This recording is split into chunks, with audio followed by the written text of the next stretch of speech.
High friends welcome back to my channel Pooja's cooking world. আপনারা অনেকে অনেক রকমভাবে ছোটো মাছের তরকারি খেয়েছেন, তো আমি আজ বানাবো খুব সহজ পদ্ধতিতে ছোটো মাছের তরকারি। আপনারা অবশ্যই ভালো লাগলে ট্রাই করবেন। তো চলুন দেখে নিই আজকে রেসিপির জন্য কী কী লাগবে উপকরণগুলো। তো দেখুন উপকরণগুলো আমি সব কিছু রেডি করে নিয়েছি।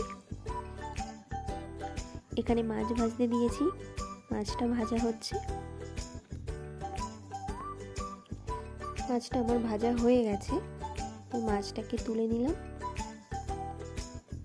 এবং দেখুন কড়াই গরম হয়ে গেছে। কড়াইতে দিয়ে দেবো সরিষার তেল। এই রেসিপিটা সরিষার তেলেই রাঁধলে ভালো লাগে। তো দিয়ে দিলাম শুকনো লঙ্কা, তেজপাতা আর 5 ফোড়ন। দিয়ে আমি পেঁয়াজ দিয়েছি, পেঁয়াজটাকে একটু লাল করে ভেজে নেব। নিয়ে আমি ওই পেঁয়াজ ভাজাতেই দিয়ে দিলাম আলুটাকে একটু ভালো করে নাড়াচাড়া করে নেব। নিয়ে আবার আমি দিয়ে দিয়েছি আদা বাটা আর দিয়ে দিচ্ছি টমেটো কুচি। ভালোভাবে মিক্সড করে নেব। আমি দিয়ে দিচ্ছি কাঁচা লঙ্কা, আবারও একটু নাড়াচাড়া করে দিলাম।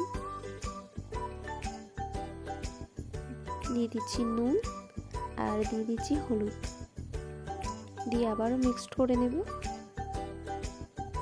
এবারে দিয়ে দিচ্ছি অল্প একটু জল, দিয়ে এটাকে আমি নাড়াচাড়া করে নিয়ে কিছুক্ষণের জন্য ঢাকা দিয়ে রেখে দেব, যাতে করে আলুটা সিদ্ধ হয়ে যাবে। তো দেখুন আলুটা আমার খুব ভালোই সিদ্ধ হয়ে গেছে। তো আমি এবারে দিচ্ছি জিরা আর মরিচ বাটা, দিয়ে ভালোভাবে কষিয়ে নেব।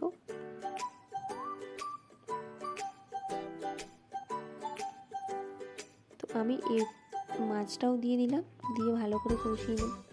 মশলার সাথে আলু সব কিছু একসাথেই ভালো করে কষিয়ে নেব। আমার কষানো হয়ে গেছে। এবারে আমি পরিমাণ মতো জল দেব। জল দিয়ে ভালো করে নাড়াচাড়া করে দিলাম।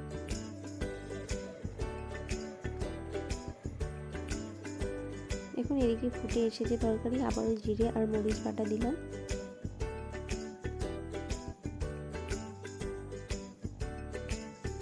দিয়ে দিচ্ছি ধনেপাতা কুচি।